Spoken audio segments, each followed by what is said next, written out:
Finally complete the biometric entry-exit visa tracking system, which we need desperately. In my administration, we will ensure that this system is in place. And I will tell you, it will be on land, it will be on sea, it will be in air. We will have a proper tracking system. Hi, Chuck. He used to love me when I was a Democrat, you know.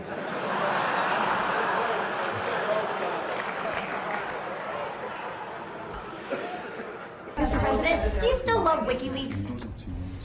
I know nothing about WikiLeaks. It's not my thing. And I know there is something having to do with Julian Assange. I've been seeing what's happened with Assange, and that will be a determination, I would imagine, mostly by the Attorney General, who's doing an excellent job. So he'll be making a determination. I know nothing really about him. It's not my deal in life. We've learned so much from WikiLeaks. For example, Hillary believes that it's vital to deceive the people by having one public policy and a totally different policy in private. That's okay. I don't know who they're angry at, Hillary, you're right. For example, here she is tonight in public pretending not to hate Catholics.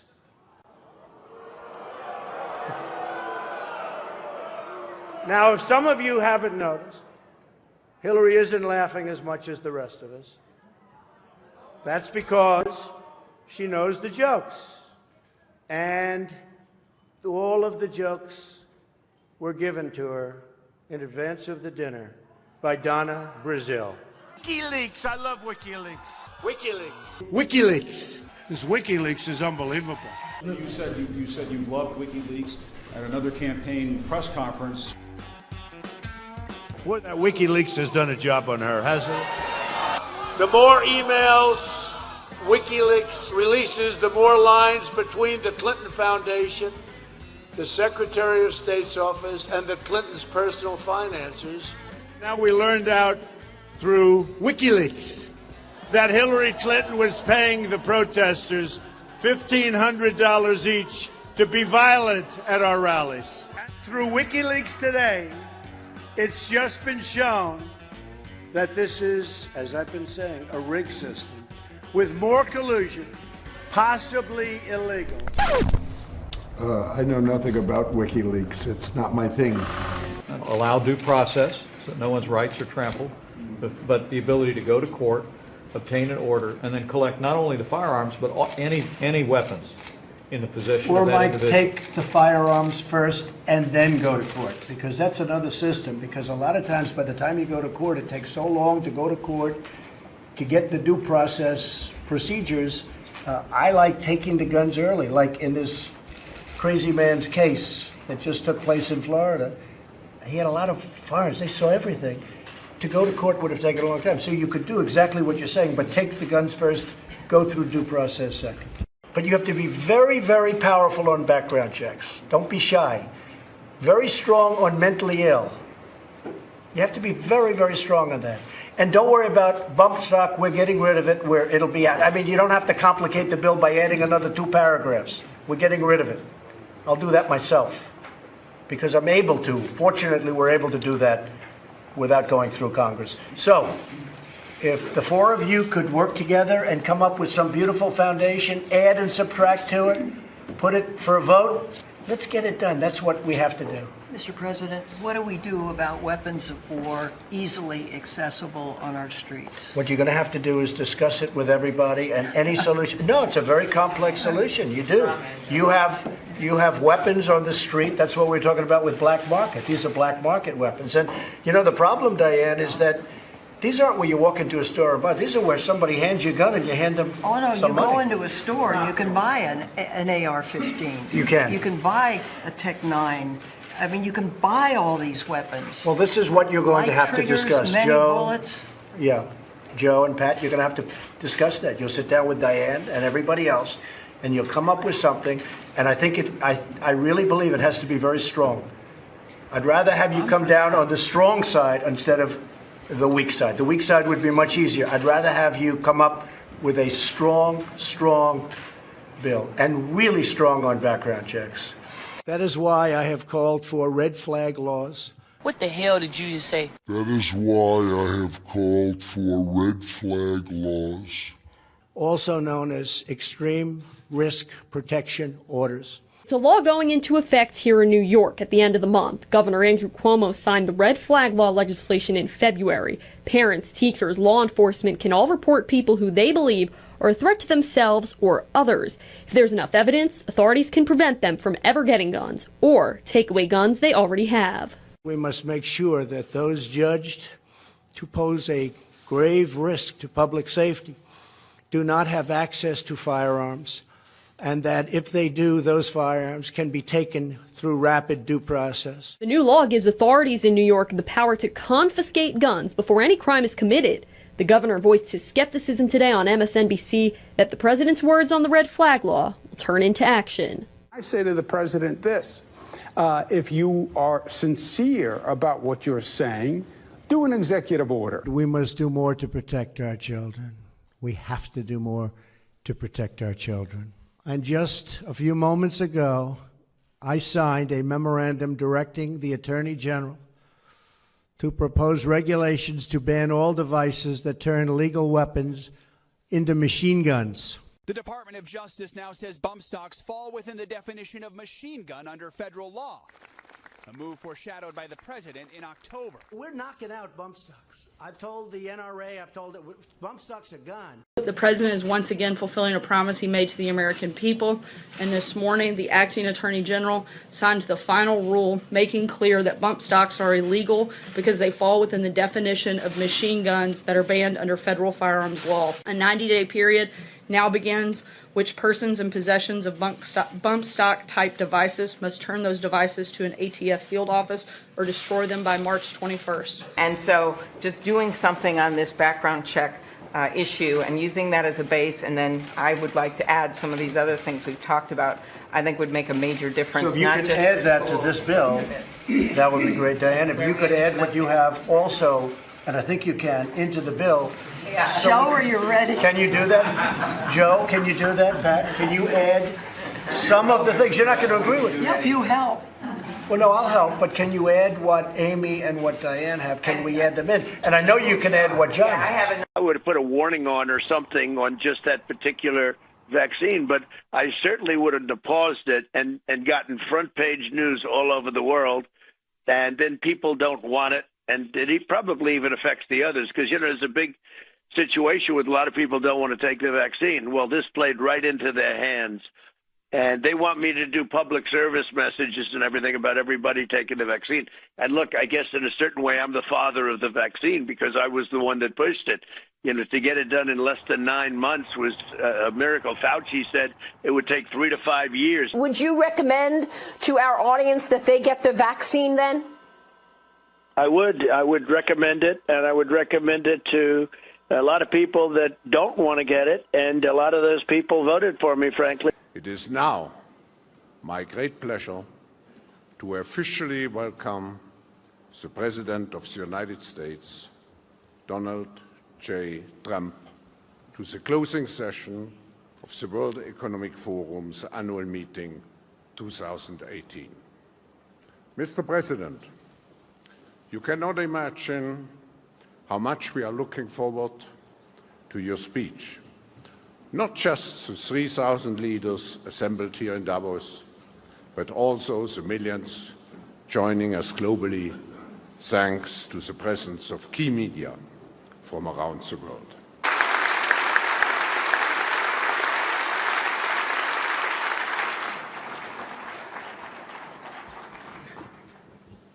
Thank you, Klaus, very much. It's a privilege to be here at this forum where leaders in business, science, art, diplomacy, and world affairs have gathered for many, many years to discuss how we can advance prosperity, security, and peace. It shows you how unpainful that vaccine shot is, so everybody go get your shot. It works incredibly well, 95%, maybe even more than that. It works incredibly well, and I would recommend it to a lot of people that don't want to get it, and a lot of those people voted for me, frankly. But, you know, again, we have our freedoms, and we have to live by that, and I agree with that also. But it's a great vaccine, it's a safe vaccine, and it's something that works. When you have the vaccine, people that do, and it's a very small number relatively, but people that do get it get better much quicker. And it's a very important thing to know. They don't get nearly as sick, and they get better. Lindsey Graham's an example. He said, if I didn't have this vaccine, I would have died. I recommend you take it, but I also believe in your freedoms 100%. To keep new cases from entering our shores, we will be suspending all travel from Europe to the United States for the next 30 days. The new rules will go into effect Friday at midnight. Additionally, last week I signed into law an $8.3 billion funding bill to help CDC and other government agencies fight the virus and support vaccines, treatments, and distribution of medical supplies. I have really good news. Today, our nation has achieved a medical miracle. We have delivered a safe and effective vaccine in just 9 months. This is one of the greatest scientific accomplishments in history. It will save millions of lives and soon end the pandemic once and for all. I am thrilled to report that the FDA has authorized the Pfizer vaccine. We have given Pfizer and other companies a great deal of money, hoping this would be the outcome, and it was. Pfizer and Moderna have announced their vaccine is approximately 95% effective, far exceeding expectations. These vaccines are also very safe. American citizens participated in clinical trials that were far larger than normal and had no serious side effects. The dedicated and independent experts at the FDA meticulously studied the results of the trials, and it has now passed the gold standard of safety. And you know what? I believe totally in your freedoms. I do. Bree, you got to do what you have to do. But I recommend take the vaccines. I did it. It's good. Take the vaccines. But no, that's okay. That's all right. You got your freedoms. But I happen to take the vaccine. The vaccines do work, and they are effective. And here's my thing. I think I saved many, I know, I saved millions and millions of lives throughout the world. We could have had another Spanish flu. We could have had, in 1917, close to 100 million people died, they say. But it was really bad. And now other countries are using our vaccines, and, they're tremendously successful. As I've said from the beginning, a vaccine will vanquish the virus and return life back to normal. You're playing right into their hands when you sort of like, oh, the vaccine. If you don't want to take it, you shouldn't be forced to take it. No mandates, but take credit because we saved tens of millions of lives. Take credit. Don't let them take that away from you. Okay, so the president made news. Do you agree with that? Right? Both the president and I are vaxxed, and did you get the booster? Yes. I got it too. Okay, so don't. Operation Warp Speed is the greatest medical manufacturing endeavor in American history. It's always a great honor to be in this office. And I'm here at a moment when the opportunity to build a constructive, peaceful world order is very great. Now, I'm going to sign this, and it's a great honor.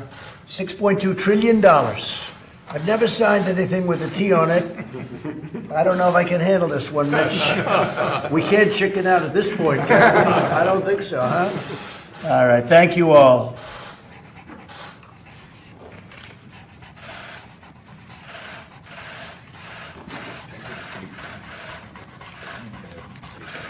Good, I wanted that to be a nice signature.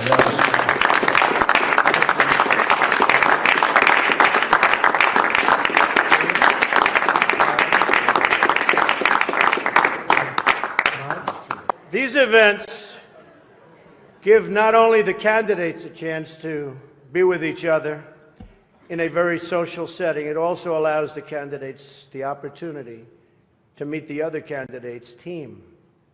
Good team.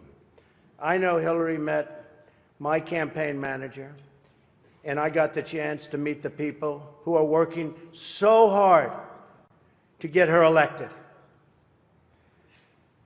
There they are, the heads of NBC, CNN, CBS, ABC. There's the New York Times right over there, and the Washington Post. They're working overtime. True. Can fact check him in real time. Last time at the first debate, we had millions of people fact checking, so I expect we'll have millions more fact checking because, you know, it's just awfully good that someone with the temperament of Donald Trump is not in charge of the law in our country. Because you'd be in jail. Secretary Clinton.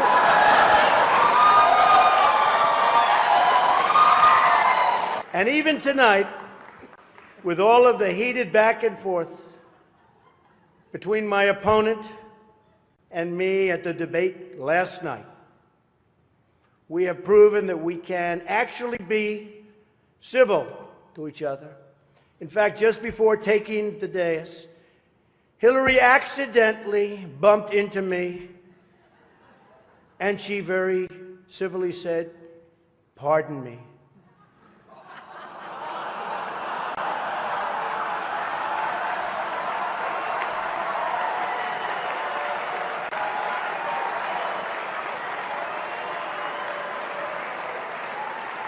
And I very politely replied, "Let me talk to you about that after I get into office."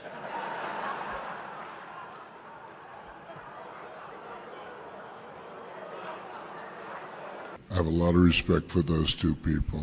Just kidding.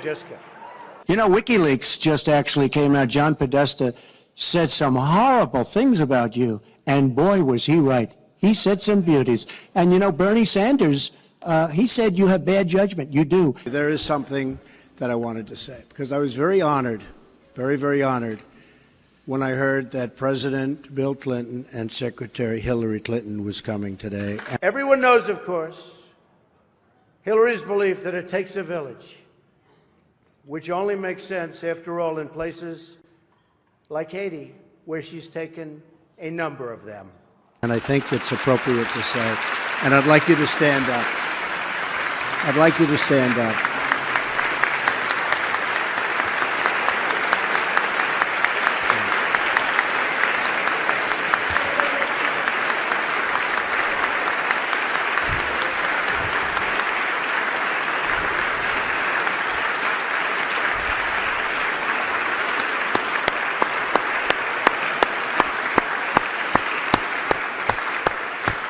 And honestly, there's nothing more I can say, because I have a lot of respect for those two people. Because you'd be in jail. I have a lot of respect for those two people. So thank you all for being here. And we're going to have 4 great years, hopefully, of peace and prosperity. I have a lot of respect for those two people. Thank you very much. Henry Kissinger has been a friend of mine.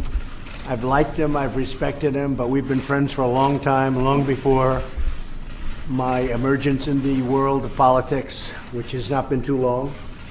But we have been really in the, I guess you'd say, the New York seat a little bit, but we got to know each other very well. He's a man I have great, great respect for. I have a lot of respect for those two people. He's also somebody, usually I say, have you ever been in the Oval Office? And with Henry Kissinger, I didn't bother asking that question, because he has been in this office many, many times. But it's an honor to have Dr. Kissinger with us. It's an honor to have Dr. Kissinger with us. And you do have experience. I'd say the one thing you have over me is experience, but it's bad experience, because what you've done has turned out badly. The problem is you talk, but you don't get anything done, Hillary. You don't. If you become president, this country is going to be in some mess, believe me. And then I watch Hillary Clinton. She started the foundation of that deal, and now she's proud of it. But she's only proud of it for one reason. You know why? Because Obama wants it. Anything Obama wants, she's going forward with. Because you know why? She doesn't want to go to jail. That's why, folks. That's why. Remember, Hillary Clinton used to hate Obama. She used to hate him. Bill Clinton hated him. Bill Clinton hated him. He called Bill Clinton a racist. Do you remember that? Bill Clinton hated him. And Hillary Clinton hated Obama. Now it's, yes, sir, Mr. President, sir. Yes, sir. What would you like? What would you like me to say here, sir? The only reason she's behaving like this, and the only reason she's been dragged so far left, believe me, is she doesn't want to go to jail over the emails, okay? Believe me, that's the only reason. One simple reason. I have read so much about the emails. Folks, honestly, she's guilty as hell. She's guilty as hell. And the fact that they even, and this is true, the fact that they even allow her to participate in this race is a disgrace to the United States. It's a disgrace to our nation. It's a disgrace. So we'll see. We'll see what happens. I don't know. I've always had great confidence in the FBI, I must tell you. I have great respect. I know some FBI folks. I've always had great confidence in them. I can't believe that they would let this go. When you look at General Petraeus, he got the equivalent of 2 years. He did nothing compared to her. You look at some of these other people, their lives have been destroyed. What she did is 20 times worse, what she did. And now her guys are taking the Fifth Amendment, the whole thing, it's a mess. And she keeps running like there's nothing, no problem. I'm telling you, there's a great system we have. We have a great country. We're going to make it a lot greater, by the way. But we love our country. Look, we love our country.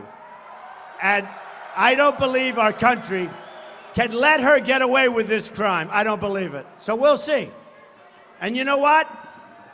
If they do let her get away with it, it will be a big topic of conversation on the campaign trail. I can tell you that, folks. By the way, Hillary Clinton is missing 30,000 emails. They've been deleted. 30,000. 30,000 emails. And remember I said I was a counterpuncher? I am. After what she said about me today in her phony speech, that was a phony speech. That was a Donald Trump hit job. I will say this, Hillary Clinton has to go to jail, okay? She has to go to jail. Has to go. That was a phony hit job. She's guilty as hell. Hey, NBC News fans, thanks for checking out our YouTube channel. Subscribe by clicking on that button down here and click on any of the videos over here to watch the latest interviews, show highlights, and digital exclusives. Thanks for watching. Hillary is so corrupt. She got kicked off the Watergate Commission. How corrupt do you have to be to get kicked off the Watergate Commission? Pretty corrupt. Hillary is and has been in politics since the 70s. What's her pitch? The economy is busted. The government's corrupt. Washington is failing. Vote for me. I've been working on these problems for 30 years. I can fix it, she says. I wasn't really sure if Hillary was going to be here tonight because I guess you didn't send her invitation by email. Or maybe you did and she just found out about it through the wonder of WikiLeaks. On her way to work one morning, down the path along the lake, a tender-hearted woman saw a poor, half-frozen snake. His pretty-colored skin had been all frosted with the dew. Poor thing, she cried, I'll take you in, and I'll take care of you. Take me in, O tender woman. Take me in, for heaven's sake. Take me in, O tender woman, sighed the vicious snake. She wrapped him up all cozy in a comforter of silk and laid him by her fireside with some honey and some milk. She hurried home from work that night, and as soon as she arrived, she found that pretty snake she'd taken in had been revived. Take me in, O tender woman. Take me in, for heaven's sake. Take me in, O tender woman, sighed that vicious snake. She clutched him to her bosom. You're so beautiful, she cried. But if I hadn't brought you in by now, oh heavens, you would have died. She stroked his pretty skin again and kissed him and held him tight. But instead of saying thank you, that snake gave her a vicious bite. Take me in, O tender woman. Take me in, for heaven's sake. Take me in, O tender woman, sighed the vicious snake. I have saved you, cried the woman, and you've bitten me, heavens, why? You know your bite is poisonous, and now I'm going to die. Oh, shut up, silly woman, said the reptile with a grin. You knew damn well I was a snake before you took me in. You knew damn well I was a snake before you took